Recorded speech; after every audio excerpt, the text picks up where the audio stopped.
Bueno, me voy a permitir leer su semblanza. El maestro de ingeniería Gilberto Montiel es ingeniero senior en Site Solution. Cuentan con 3 años de experiencia en ingeniería estructural, participando en el diseño de edificación vertical y 2 años de experiencia en ingeniería geotécnica, participando en proyectos como el Tren Maya y Laboratorio de Mecánica de Suelos. Es autor de un artículo publicado en la Sociedad Mexicana de Ingeniería Geotécnica. Presentó el tema de comparación analítica de la resistencia a la extracción entre anclajes helicoidales y anclajes pretensados. Cursó sus estudios de licenciatura y posgrado en el Instituto Politécnico Nacional, donde obtuvo el grado de maestro en ingeniería con especialidad en geotecnia. Antes de Soil Solution fue ingeniero de proyectos en ICA. Pues démonos una calurosa bienvenida, por favor, ingeniero.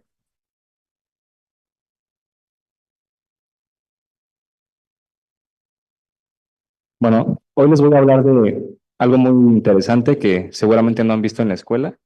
Estoy muy seguro que no se los han enseñado.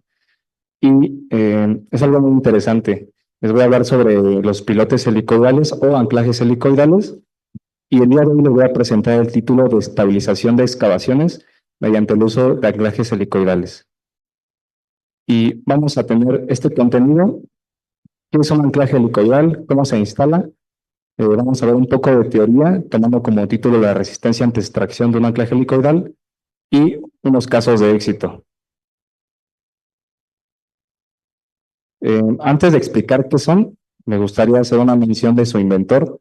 Su inventor se llama Alexander Mitchell, es un ingeniero irlandés y los patentó en 1830 y por primera vez fueron usados en el faro Mapping Sand, que es un faro que está ubicado en la desembocadura del río Támesis en Inglaterra, por si gustan buscarlo y tener un poco más de referencia sobre esta patente.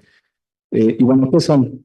Básicamente son elementos tipo barra, que en su parte principal es un módulo que está compuesto de una sección tubular que tiene en su extremo hélices. Estas hélices son circulares y van a estar a una distancia entre ellas, ahorita lo vamos a ver más adelante, y estas hélices pueden tener diámetros que van desde las 8 pulgadas hasta las 16. Aquí en Elical tenemos ya partes comerciales que van de 8, 10, 12 y 14 y 16 pulgadas. Y en las secciones tubulares, lo que sería el alma como tal de la sección tubular, tenemos secciones de diámetro exterior que van desde las 2 pulgadas 3 octavos hasta las 12 pulgadas 3 cuartos. Básicamente, los que son más comerciales o más comúnmente usados son los de 2 pulgadas 3 cuartos, 2 pulgadas 7 octavos y los de 3 pulgadas y media. Los espesores van desde los 0.5 centímetros hasta el centímetro de espesor. Y como no solo se puede colocar una sección modular de 3 hélices como está en la imagen. Normalmente el máximo que podemos instalar son 6 hélices, normalmente caben en 2 módulos. Y posteriormente se le instala esa sección lisa, que podemos ver ahí que la está en medio. Esa sección lisa no tiene hélices, evidentemente, y esta le va a proporcionar profundidad a las hélices en el caso de excavaciones, va a buscar salir del círculo principal de fallo, de la línea potencial de fallo, y va a proporcionar capacidad de carga a las hélices. Y por último se coloca un cap de terminación, que es el que podemos ver aquí. Creo que no sirve muy bien pero es una tapa que puede ir embebida en algún muro de concreto lanzado, o también existe la terminación que es una barra roscada. Y esta barra roscada se puede tesar y puede funcionar como anclaje tanto activo como pasivo. Y de las longitudes de estos módulos tienen medidas comerciales de 5 pies, 7 pies y 10 pies. Entonces nosotros podemos generar un traje a la medida para cada proyecto en función de estos módulos. ¿Y cómo se conectan? Mediante una conexión macho-hembra que va atornillada. Aquí hay una parte interesante de cómo es que se fabrican. Realmente la fabricación sí es algo bastante extensa, porque parte de un lingote de acero, el cual se calienta al rojo vivo y mediante una bala de golpeo se forja. Se le va dando golpes hasta que se va abriendo y se va generando lo que es un tubo. Y ese tubo, al final con esos golpes, queda muy compacto y al final ese tubo que queda no tiene costura, porque también hay otro tipo de tubos que es más bien una lámina que se dobla y se le pone una soldadura como una costura a lo largo.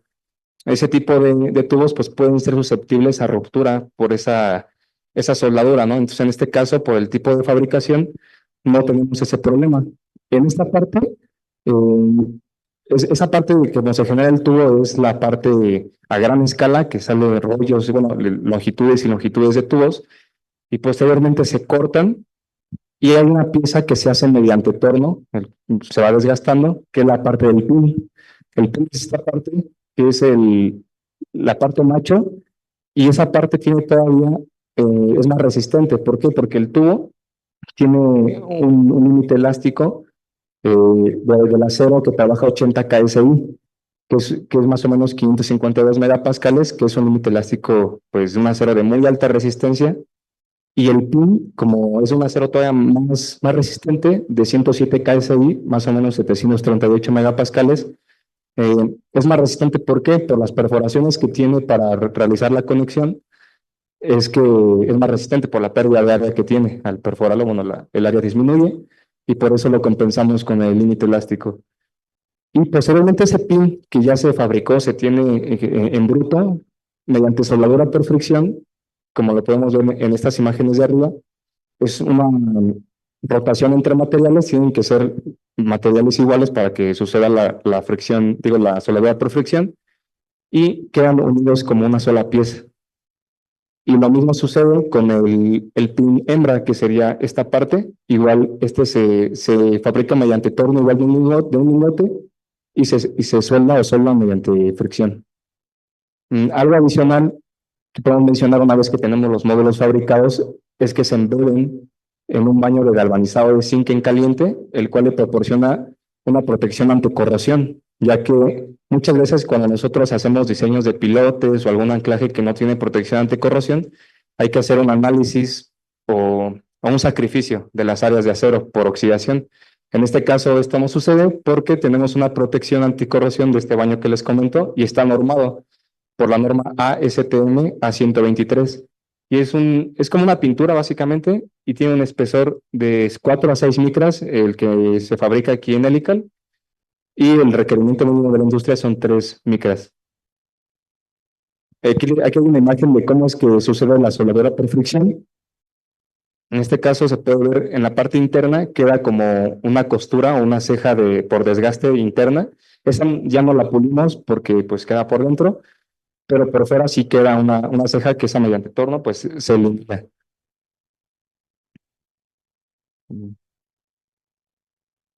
Ahí está. Sí, perdón. Aquí tenemos una imagen de cómo un módulo ya está instalado y se está conectando la siguiente extensión lisa macho y se fija mediante los pernos estructurales. Una vez atornillados con el torque necesario, se procede a seguir instalando el elemento. Vamos a ver ahorita cómo es que se instalan.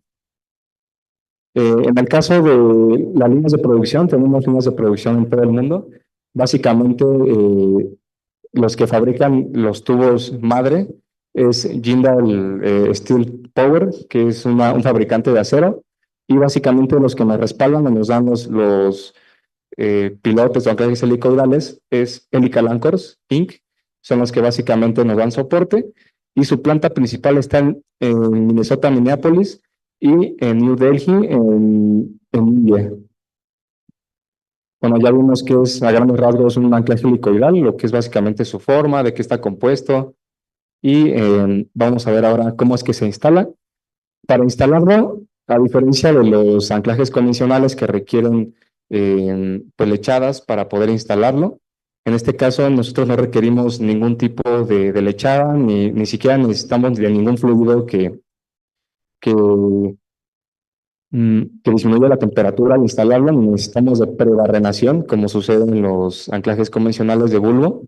En este caso directamente se atornilla al suelo. En alguna literatura lo van a poder ver como screw piles, que es prácticamente tornillo en inglés, y helical piles. Por si ven ese tipo de literatura, pues les sea más fácil identificarlo. Pero aquí básicamente necesitamos de cualquier maquinaria que proporcione presión hidroneumática y se le va conectar a algo que se llama Prodig, que es un servomotor, el cual va a proporcionar torque controlado pues al elemento, pero a él hay que conectarle un torquímetro, porque es muy importante conocer el torque de instalación, lo vamos a ver más adelante, pero requerimos de tener un torquímetro que nos mida precisamente el torque de instalación en ese momento, y vamos a tener luego una herramienta que se llama Drive Tool, que es como un acoplamiento entre el torquímetro y el piloto helicoidal. Y bueno, evidentemente necesitamos el piloto helicoidal, ¿no? Para instalarlo. ¿Qué beneficios tenemos? Tenemos que podemos instalar 28 metros lineales por hora, sin la necesidad, como les dije, de prebarrenar ni de uso de lechadas. Tenemos una alta resistencia. Tenemos, por ejemplo, el pilote de 3.5 pulgadas, estructuralmente puede soportar 100 toneladas limpias. Obviamente hay que aplicar factores de carga, algo adicional estructuralmente, ¿no? Hay que revisar que lo geotécnico pues, pueda dar soporte, ¿no? Que son modulares y que son sustentables desde el punto de vista que no requieren nada que involucre el cemento. Y aquí hay un video, ¿pueden reproducirlo, por favor? Aquí tenemos un anclaje helicoidal como está entrando en un suelo fino. Sí puede haber un poco de caídos ya cuando hay desecación en el material y se está aplicando un tablestacado.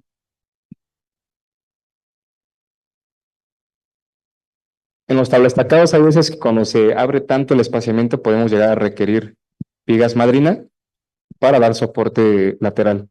Esta es la barra roscada que les comento, la que se coloca al final, se coloca una placa de reacción, se tesa el elemento y se pueden colocar algunos elementos como vigas madrinas, como aquí están colocando los soportes para poder fijarla, y esos son los T-backs de reacción, son pequeñas placas a los que se apoya el gato para poder reaccionar contra ellas.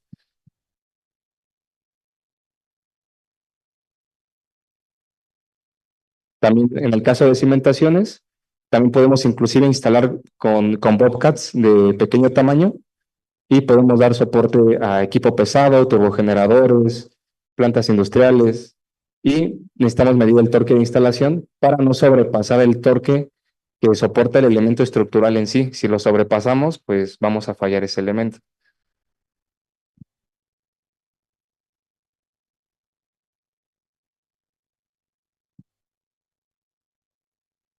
Eh, bueno, ya vimos cómo es que se instala, no tiene creo que no hay gran dificultad. Algo que sí debo de mencionar es dónde aplicamos.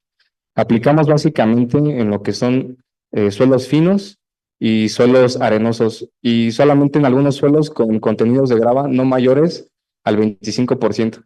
Cuando tenemos más del 25% de grava, lo que puede suceder es que se pueda atascar las hélices y puede reventar. Entonces, hemos tenido esta limitante de no utilizarlo en suelos que contengan alto contenido de gravas. Y bueno, evidentemente en roca no aplicamos y como mencioné, en suelos finos sí, pero hay que evaluar qué eficiencia puede tener en un suelo que esté muy blando, pues puede que no sea ya eficiente, ¿no? Vamos a ver un poco sobre cómo se evalúa la resistencia de estos anclajes o pilotes. Nos basamos mucho en el manual del Deep Foundation Institute, Helical Pile Foundation Design Guide, es el que tomamos como principal. También hay uno por ahí que es el manual de Chens. Tenemos el manual de Canadá, uno de Nueva Zelanda, y bueno, aquí solamente puse el manual de CFE, porque bueno, no hay que olvidar que hay que hacer uso de los reglamentos en el sitio geográfico en el que te encuentras y aplicarlos, ¿no? En la parte de CFE no menciona mucho sobre anclajes, realmente estamos un poco en libre albedrío en el tema de los anclajes, no hay mucha bibliografía oficial en México, sin embargo creo que ha habido un adelanto por parte de las NTC publicadas para este año y ahorita igual voy a mencionar algo al final sobre eso, pero CFE sí hace mención en la parte de pilotes, ahí sí es muy claro los factores de seguridad que deben de tener y las consideraciones en el tipo de suelo en el que están. En la parte de anclajes, lo más que te llega a recomendar es un factor de seguridad en la capacidad de carga de los anclajes, que es un factor de seguridad de 2.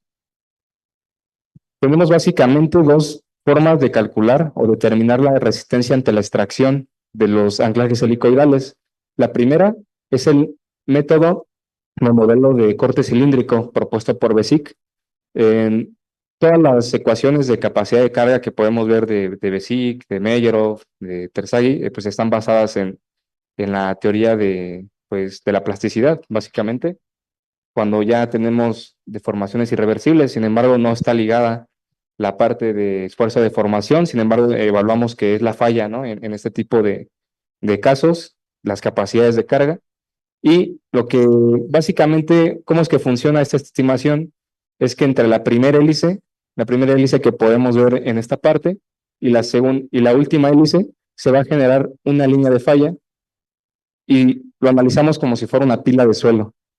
Tiene un cilindro, que sería un fuste, y va a tener una capacidad de carga la última hélice por el suelo que gravita sobre ella. Entonces, esta extracción, por eso es que en el principio de la ecuación es pi por d por L, porque esto describe el área del cilindro. D va a ser el promedio de las hélices, el diámetro promedio de las hélices. Entonces estamos describiendo el área del fuste. Al multiplicarse por la cohesión del suelo, tenemos la parte cohesiva y el coeficiente de reposo por el esfuerzo efectivo, vamos a tener lo que sería el esfuerzo horizontal. Y por la tangente de phi, y ya por el fuste, vamos a tener lo que sería la resistencia friccionante, más el área de la última hélice, igual por su cohesión, por un factor de carga NC, más el esfuerzo efectivo que gravita sobre la última hélice, por NQ, que son factores de capacidad de carga. NC, que recomiendan los autores que siempre sea un valor de 9. Hay como calcularlo, es una relación D entre B, pero siempre te recomiendan que uses de 9, lo alcances o no lo alcances, o lo sobrepases, siempre se use 9. Y en el caso de NQ, sí es muy claro, en función de que tengas un ángulo de fricción interna más elevado, se va a elevar. Ahí está la ecuación, 0.5 por 12 por phi elevado a la phi sobre 54. Entonces, esto lo pueden ver en el Deep Foundation, en el manual que presenté hace un momento. Y bueno, esa sería la primera teoría. ¿Esto dónde aplica o por qué hay dos teorías? Esto básicamente aplica cuando nosotros tengamos un espaciamiento entre hélices menor a 3 veces el diámetro inferior de la hélice. O sea, si aquí hay menos de 3 veces este diámetro, tenemos que aplicar esta ecuación. Si tenemos más de 3 veces ese diámetro, podemos aplicar esta ecuación, que es la estimación de capacidad de carga por, eh, por cada hélice individual. En este caso, esta capacidad de carga se define por calcular la individual de cada uno, que sería el área del helicoide por la cohesión, por los factores de carga, más el esfuerzo efectivo por NQ, que sería otro factor de carga. Al final, cada carga individual que tiene cada hélice la sumamos y vamos a tener una capacidad de carga, o sea, por el método individual, pero pues sumado, ¿no? Esto va a aplicar siempre y cuando tengamos un espaciamiento de hélices mayor o igual a 3 veces el diámetro inferior. Ahora tenemos una ecuación muy importante, que es el torque de instalación. El torque de instalación se define como la capacidad de carga que ya calculamos por cualquiera de los dos métodos entre el factor de torque de instalación. De esta forma vamos a obtener el torque máximo de instalación, y este torque máximo de instalación hay que compararlo contra el torque máximo que resiste la sección estructural que nos brinda la ficha técnica del fabricante, ¿no? Eso, pues, es sí o sí, eso no lo podemos modificar. Y en este caso, ¿de dónde sale ese factor de torque de instalación? El Deep Foundation hizo distintas pruebas en secciones rectangulares y en secciones circulares. Podemos ver los puntos en naranja, son los de sección cuadrada, y los puntos en azul son los que son de sección circular. Y como pueden ver, hay una curva resultante que nos va a relacionar lo que son los diámetros exteriores con el factor de torque de instalación. Entonces, como podemos ver, entre menor es el diámetro, el factor de torque de instalación se hace más grande. Si nosotros tenemos un factor de torque muy grande, vamos a tener torques de instalación más pequeños, porque en un número más grande va a dividir en un número pues más pequeño una capacidad de carga. Pero a su vez, entre más hélices tenemos, pues vamos a tener más capacidad de carga. Entonces va a llegar un punto en el que hay que tener una divergencia en el diseño, y es donde está realmente el asunto en este tema, ¿no? ¿Por qué? Porque entre más vamos subiendo de diámetro, pues más pequeño va a ser nuestro factor de torque de instalación y ya no vamos a poder dividir tanto nuestra capacidad de carga. Entonces ahí es donde hay que, pues básicamente, encontrar el punto óptimo entre diseño y carga. Y como les mencioné, se recomienda un máximo de 6 hélices en la instalación de los helicoides. No más porque ya dificulta a veces la instalación.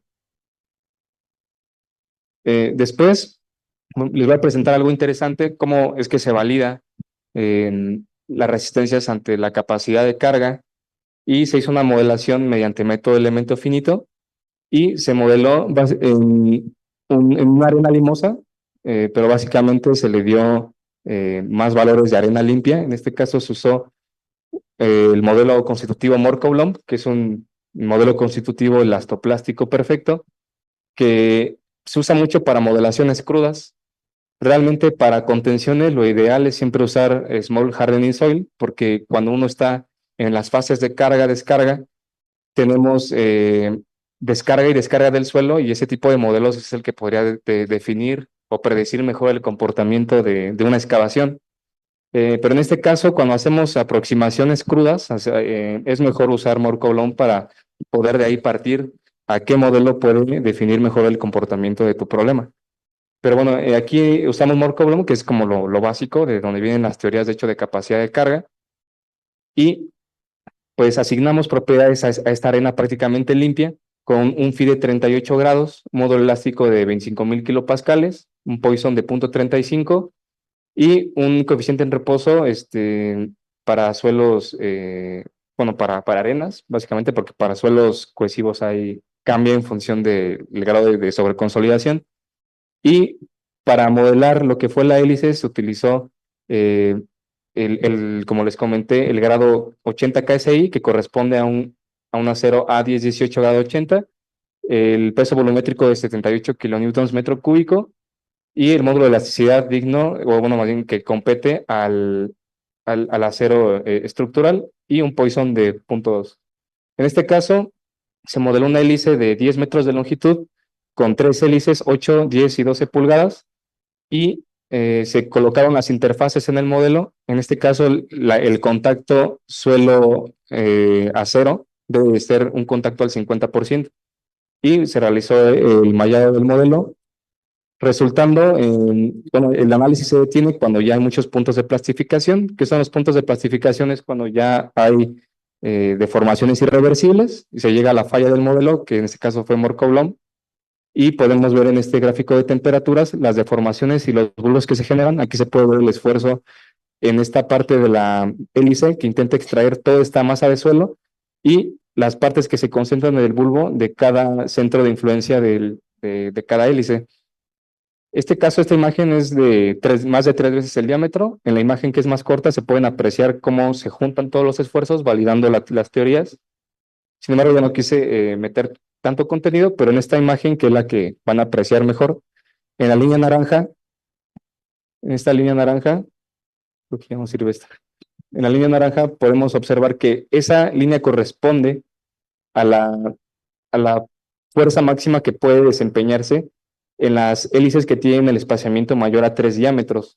Como pueden ver, la falla alcanzó casi los 850 kilonewtons, pero tuvieron una deformación de más de 12 centímetros. Entonces nosotros no podemos trabajar con esos valores de deformación pues, en las estructuras de contención, porque evidentemente tendríamos colapsos y deformaciones muy altas.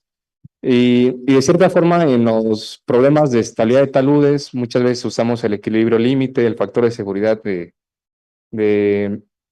sí, ¿no? De equilibrio límite, y esto creo que es el camino fácil, porque no estamos midiendo el desempeño que está teniendo nuestro problema, ni la servicialidad, y eso es muy importante porque tenemos que relacionar bien el esfuerzo de formación, que es algo que nos pueden apoyar los métodos numéricos, y en este caso podemos validar las capacidades mediante las deformaciones, y eso son análisis por desempeño.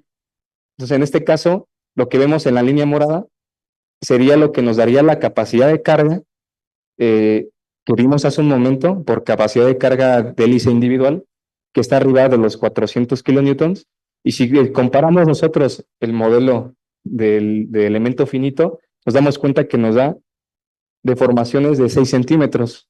Si nosotros tuviéramos, por ejemplo, un turbogenerador que está soportando esa estructura o esta máquina, y nosotros no le aplicamos ningún factor de seguridad a esa capacidad de carga, estaríamos ante estas deformaciones.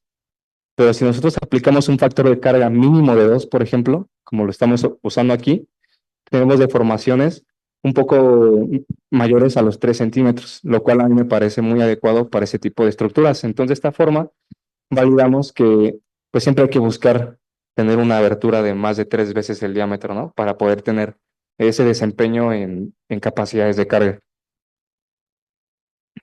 Y bueno, vamos a hablar un poco sobre la teoría de anclajes pretensados. Voy a tratar de no meterme tanto, pero básicamente los anclajes pretensados, pues hay distintos tipos, hay de inyección por gravedad, de inyección directa, de inyección repetitiva selectiva, y este tipo de anclajes, pues es básicamente un conjunto de barras de metal que son torones y que van insertados en una vaina que se les puede inyectar lechada y se abre un bulbo y este bulbo ejerce presión contra el suelo y, y bueno, queda fijado, ¿no? Y hay que diferenciar una cosa de la resistencia estructural que tienen esos torones y otra es la resistencia que tiene el bulbo geotécnicamente. Entonces, muchas veces sobreestimamos esta capacidad que tiene el bulbo a ser extraído.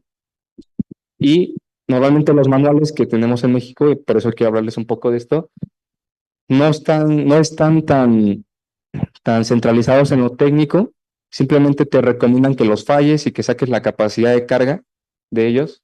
Pero bueno, en este caso, esta información que les voy a presentar habla sobre la pérdida de adherencia lateral de este bulbo conforme pasa el tiempo en estos bulbos. Eh, Barley y Ostermayer, por allá del año 2003, determinaron que un bulbo de lechada, en su estado inicial, cuando es pesado, se le aplica tensión, se comprime y se ensancha. Y es por eso que puede tener una alta capacidad de carga al principio. Pero conforme va pasando el tiempo, se comienza a alargar, pasa a un segundo estado. Y por un último punto, termina alargado completamente, disminuyendo su diámetro y evidentemente al perder ese diámetro, pierde capacidad de adherencia lateral. Y esto lo pudieron describir en la siguiente ecuación. O sea, descubrieron además esto va relacionado a la longitud del bulbo. Entre más largo es este bulbo, menos eficiente es. Entonces, determinaron que un bulbo, después de 10 metros de longitud, ya no es eficiente, tiene eficiencias del 16% aproximadamente. Entonces, introdujeron esta ecuación de eficiencia que es 1.6 por L, que L es la longitud del bulbo, a la menos 0.57. Aquí se determina que un bulbo es muy eficiente entre los 4 y 6 metros y igual se puede calcular lo que sería pi por D por L, que sería el fuste del bulbo, tau sub última sería la resistencia de adherencia lateral límite, que esto se puede calcular en campo, o ya hay varias gráficas de donde se puede obtener, pero lo ideal es extraerlo del campo, y el factor de eficiencia. Entonces, en teoría, de lo que tú obtengas en campo, de la extracción, cuando lo hayas fallado, o ya tenga una deformación muy grande, tú tienes que aplicarle ese valor de eficiencia, porque eso es lo que realmente a largo plazo es lo que va a afectar a tu bulbo. Entonces hay que tener cuidado con eso. Y aparte, en teoría, tendríamos que aplicar un factor de seguridad a toda esa ecuación. Un factor que crean pertinente al diseño. Normalmente yo les recomendaría uno mínimo de 2, pero esta ecuación proviene del eurocódigo. Estas ecuaciones no están ni en la CNTC ni en CFE. ¿Por qué? No sé, pero, pero debería, ¿no? O sea, bueno, yo creo. Y bueno, aquí nosotros en los diseños calculamos la capacidad de carga como se mostró y le aplicamos factores de seguridad de 2. En las actualizaciones de la CNTC 2023, que se publicaron en diciembre de 2023, pero se hace oficial hasta 2024. En este caso, aquí le simplifica un poco el NTC 2023 sobre la capacidad de carga en bulbos que están en suelos cohesivos, que es la parte de arriba, y suelos friccionantes, la parte de abajo. Como pueden ver, la presión de inyección, que es esta, esa no influye en los suelos cohesivos porque, como bien saben, los suelos cohesivos tienen ángulo de fricción, pues no les ayuda en nada a estar con mayor confinamiento. En los de abajo sí. Eh, a mí me agrada que ya introdujeron esta parte de FR, que es un factor de resistencia que se toma de 0.5, que a la inversa es un factor de seguridad de 2. Para que lo tengan en cuenta de que se está avanzando en el tema de la seguridad de los anclajes, porque creo que todos hemos visto al menos un video de cómo se cae una contención. No sé si ustedes, pero yo sí he visto varios.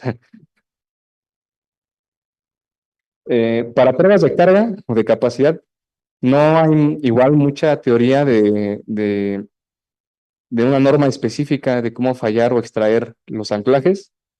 Sin embargo, para pilotes sí. Por eso recurrí a mencionar esta norma, la ASTM D3689-07, que es colocar básicamente un marco de reacción para poder fallar ya sea compresión o atención al elemento y poder medir carga de formación, lo cual es em, es muy adecuado para los proyectos, para el control de calidad y poder saber si estamos bien o no, o tener una regla para poder definir si debes de mejorar tu diseño o es correcto lo que estás haciendo. Bueno, ya vimos esta parte teórica, espero no haberlo saturado tanto de información. Esta presentación se las podemos compartir con mucho gusto si se acercan a nuestro stand. Y vamos a compartir rápidamente unos casos de éxito que hemos tenido. Uno de nuestros casos de éxito fue una caseta de control rumbo hacia al AIFA en Santa Lucía.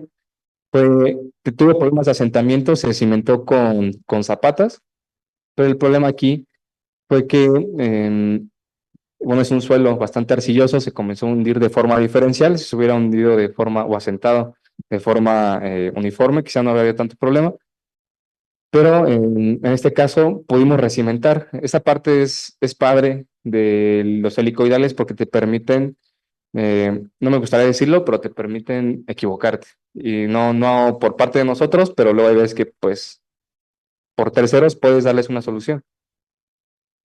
En este caso se usó un combo SS-175, que es básicamente una conexión de esquina que va acoplada a los helicoidales.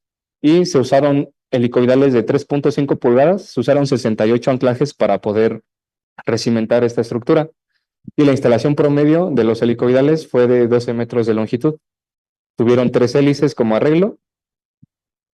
Y otro proyecto importante fue una cimentación en una banda transportadora de una presa de Jales. En este caso, tenemos un render y aquí iba a ser una banda de tiro con 3 soportes de concreto. Aquí lo tenemos en un plano y vamos a tener aquí 3 soportes que iban como cimentación profunda. Eran arenas limosas de baja compacidad al principio y por eso requeríamos de llegar a suelos más profundos. Tuvimos que llegar a 16 metros de profundidad. Aquí es como llegaron los hélices, las helicoidales embaladas.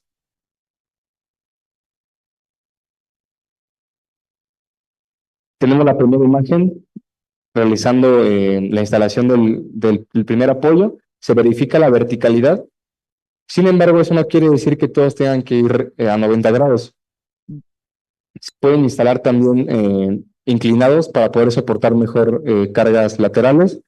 Y aquí, por ejemplo, sí se necesitó de máquinas muy grandes porque el torque de instalación era muy alto, entonces sí requeríamos de una máquina muy grande. No podemos utilizar Bobcats, los chiquitos, para torques muy altos, no dan la presión hidroneumática para poder instalarlo. Se instaló ya los módulos helicoidales, llegó a bueno, esa extensión lisa va a proporcionar la profundidad necesaria. El Prodix ya instalado la parte final, se colocaron los caps de terminación. Y aquí tenemos la imagen de los 3 módulos, pues ya listos para que los dados de concreto sean instalados.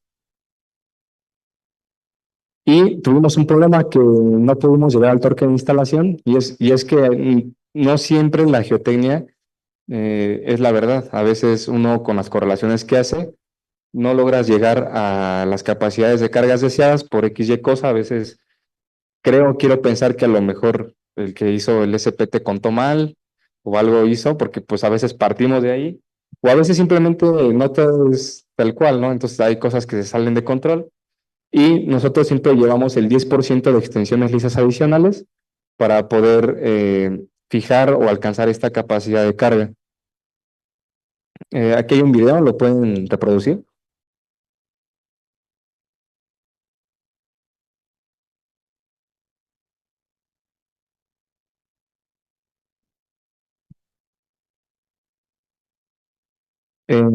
Aquí, como ya les comenté, lo que sucedió, bueno, no se los he comentado, les voy a decir.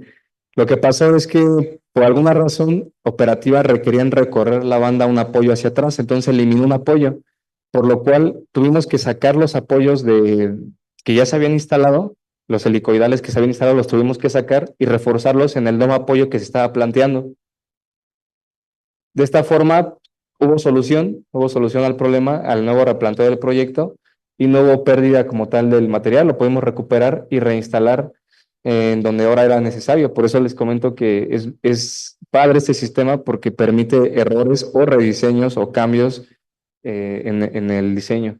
Inclusive en este caso sí se hizo el, el cambio antes de que se colaran los elementos, por eso no hubo tanto problema, pero aunque se hubieran colado los elementos, no hubiera existido tema alguno porque tenemos cómo recimentar este tipo de estructuras. Otro caso, esos son unos casos ya muy aislados de casos de éxito. Por ejemplo, en este caso fue una casa habitación en Santa Fe que iba a tener una altura de relleno de 5 metros aproximadamente y fue un muro pantalla que en la parte superior se iba a ligar con una trave ligadura donde iban a quedar embebidos los helicoidales. Iba a trabajar de forma pasiva, no iba a haber pesado, por eso no hay varilla roscada y de esa forma fue que se le dio solución a este proyecto. Los siguientes fueron en la nueva autopista Puerto Vallarta, en los taludes que se ejecutaron, se planteó proteger estos elementos y estabilizarlos con elementos pasivos, igual aquí no hubo barras roscadas, se colocó una parrilla de varilla y se colocó el concreto lanzado y de esta forma aseguramos que quedara resguardado el talud por parte de tanto de humedad en la parte de arriba se colocaron cunetas, o sea, todo lo que involucra el aislar el talud del agua y aquí se aumentó su factor de seguridad con el equilibrio límite, ¿no? Tuvimos también que estabilizar un estribo en camino a unos puentes de paso vehicular en Santa Lucía y se instalaron anclajes helicoidales para poder resolver estos estribos que estaban teniendo empuje. Eran muros mecánicamente estabilizados, pero por la parte de adelante estaban volteando lo que era el estribo y de esa forma lo logramos estabilizar.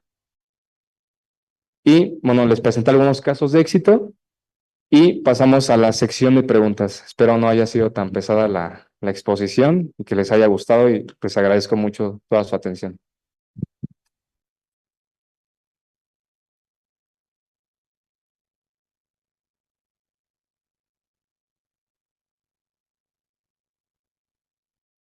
Pasamos a la sesión de preguntas. Yo también es un sistema que ya tuvimos el privilegio de que el maestro nos diera a conocer. Creo que tiene muchas ventajas.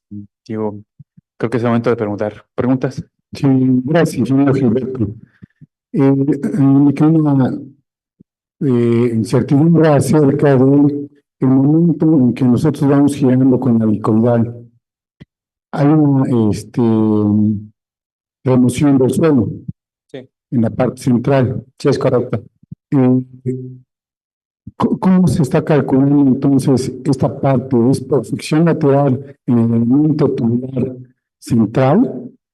Por ejemplo, en la recimentación que ustedes manejaron, prácticamente es como un micropiloto, ¿no? Es un tipo de micropilotes. Sí, Vamos a decirlo así. Por esa parte del cálculo de la capacidad de carga, de acuerdo a las expresiones que vi, es al parecer, no sé si por punta o por fricción lateral. Es básicamente por punta. En la parte de, como por los dos métodos que tenemos, que es el modelo de corte cilíndrico, ahí se incluye la parte friccionante de la pila de suelo que queda resultante.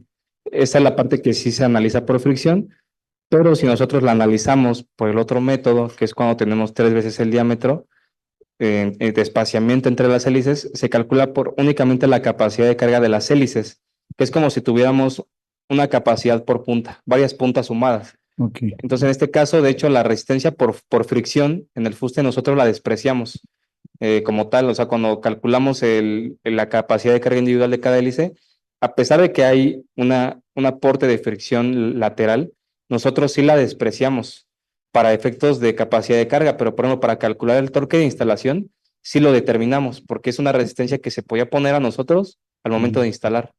Sí, eso iba, perdón, porque pues, está alterado el material. Sí, ahora Está por el remoldeo, por el Ujú. remoldeo sí, también el Deep Foundation Institute nos recomienda que en suelos sensitivos, por ejemplo, como en algunos suelos finos, sí debemos de evitar pues realmente meternos en ese tipo de suelos, porque ante esfuerzos tangenciales pierden estructura.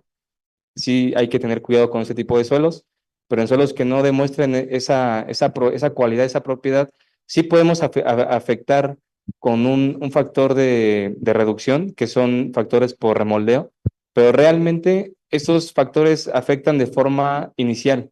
A largo plazo pueden absorberse mediante los factores de seguridad que uno emplea en el sistema. Si fueran unitarios, sí sería muy grave que nosotros no omitiéramos el incluir este tipo de temas de la remoción del suelo.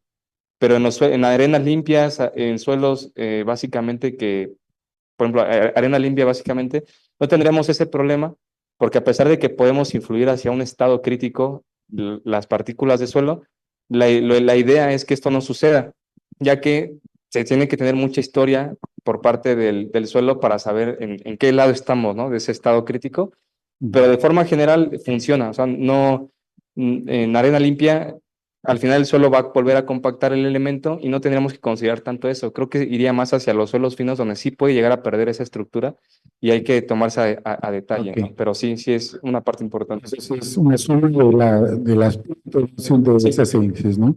correcto. En cuanto estén a compresión o a tensión, que pueden estar este tipo de elementos Sí, sí. verticales. Y en el caso del anclaje, eh, es algo similar, digo, las anclas tradicionales, por ejemplo, las de tensión, es por la fricción que hay entre la lechada, el suelo, etcétera, ¿no? En este caso, entonces, las hélices están ofreciendo esa fuerza para evitar la extracción. Ok. Mm.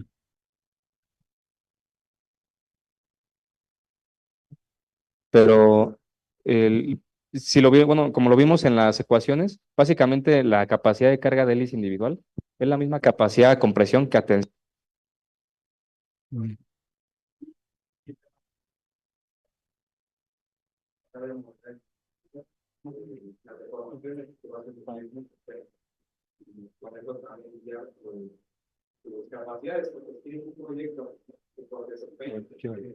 Y su dentro de rotación, evidentemente la capacidad va a ser muy reducida. Entonces también no es guiarse al 100% por esta capacidad que vemos en las ecuaciones, sino por el desempeño que requiere lo que vamos a construir. Por ejemplo, en taludes no requerimos deformaciones tan pequeñas, ¿no? Pero si en algún proyecto te lo solicitan, pues sí es, inclusive estas ecuaciones se podrían quedar cortas, ¿no?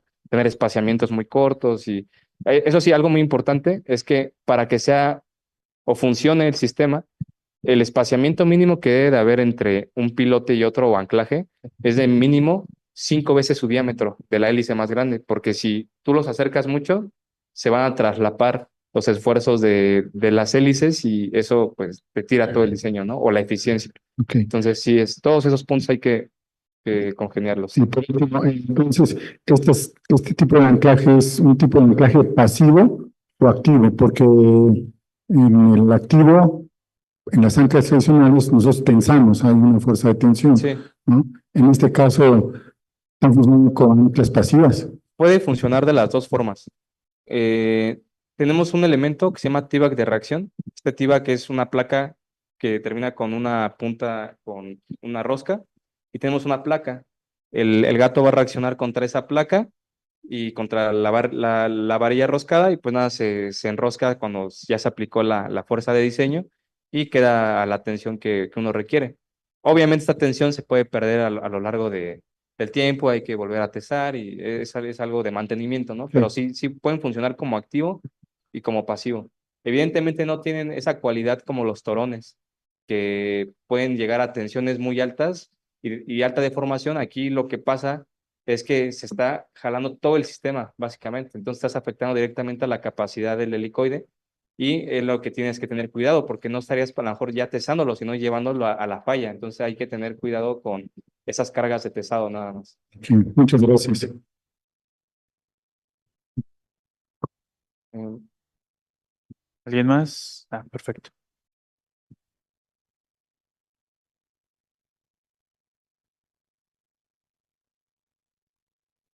Buenos días. En el caso de cuando explicaste la parte de lo que es el torque que calculan ustedes para la colocación de, bueno, ya sea como pilote o como ancla, ¿eso garantiza que no haya una torsión en el elemento? O sea, que no se empiece a, o sea, porque es acero a final de cuentas, entonces. Sí, la idea es que el fabricante nos envía un torque máximo que puede resistir su sección. Ya no nos lo envía como tal, no sé, mi pilote puede resistir, no sé, 35,000 libras pie de torque. Y tú, pues tu trabajo es asegurar que en la instalación no sobrepases el 80% de ese torque.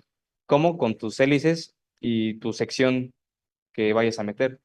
Entonces, por ejemplo, si tú traes una capacidad de carga de tal valor, tú la vas a dividir entre tu bueno, este valor que tú vas a sacar de capacidad de carga, la tienes que pasar a libras pie.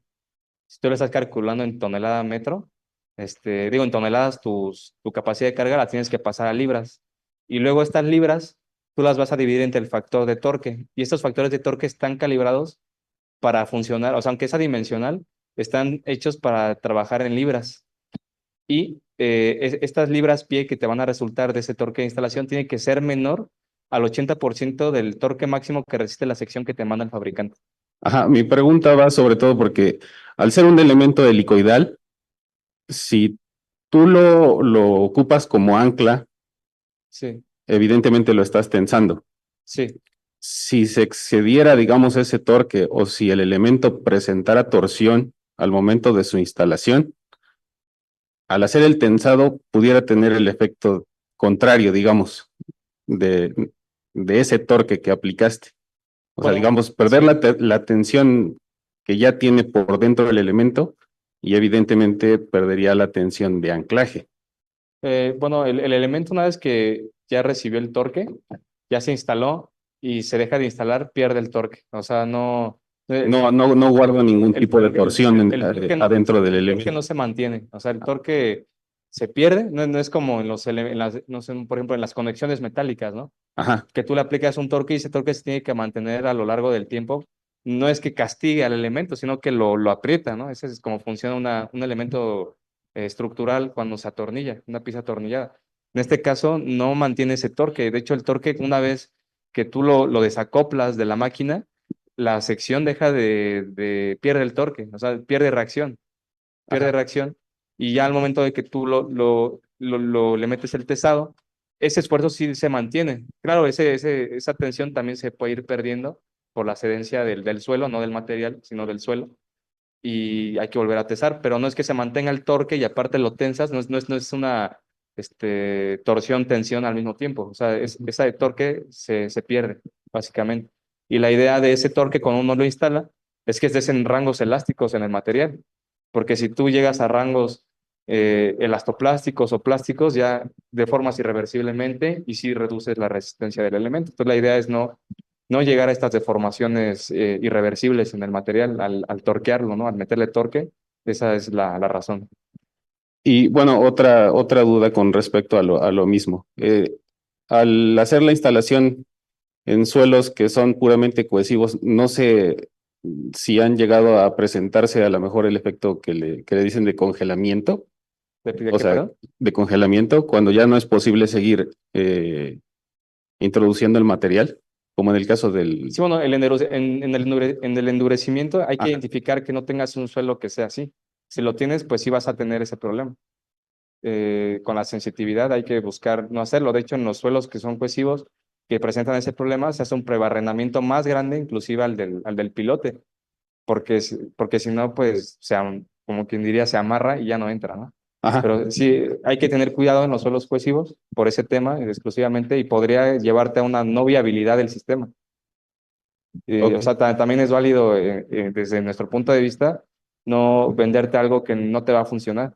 O sea, claro, en cuanto identificamos una anomalía, algo que no te va a servir, o sea, te lo decimos, ¿sabes qué?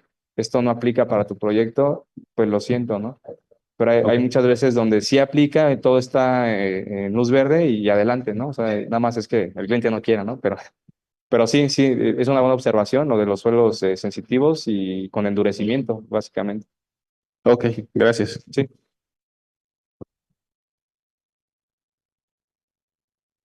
¿Alguna otra duda? ¿No? Bueno, le voy a pedir al maestro Félix que me haga el favor de entregar el reconocimiento para Gilberto. Bien, entregaremos el siguiente reconocimiento a nombre de la Sociedad Mexicana de Ingeniería Geotécnica, Delegación Puebla, al maestro en Ingeniería Gilberto Montiel, por su distinguida participación en el primer ciclo de conferencias sobre estabilidad de taludes en la práctica, con el tema Estabilización de excavaciones mediante el uso de anclajes helicoidales. Firma al calce el ingeniero José Alejandro, perdón, Núñez Torres y el maestro en Ingeniería Alfredo López Hernández. Le damos un caluroso aplauso.